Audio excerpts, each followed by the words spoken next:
Avui hem vingut al Departament d'Educació a deixar una còpia de la denúncia que ahir vam tramitar amb Inspecció de Treball exigint que no s'apliqui el pla de reobertura de centres en els termes que ho ha fet el Departament, a correcuita i sense garantir les condicions de seguretat ni laboral ni per les famílies i els alumnes dels centres. És un pla que no s'ha consensuat ni en cap comitè de salut, ni en la paritària, ni en els comitès de salut territorials. És un pla que no garanteix, perquè no hi ha un increment del personal docent que a l'hora de fer el teletreball, per tant, absolutament insuficient, no s'ha fet cap ampliació de plantilles, tal com estem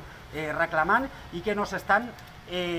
posant les mesures ni s'estan concretant els protocols necessaris, ni els espais, ni els materials per fer-ho efectiu. Fem una crida als equips directius i al professorat a que, emparant-se en l'autonomia de centres, no reobrin els centres. Fem una crida a tota la comunitat educativa a exigir els recursos necessaris per començar el proper curs en condicions que garanteixin l'educació i la sanitat. I des de CGT plantegem que, si no és així, es convoqui fins i tot una vaga indefinida a l'inici del proper curs.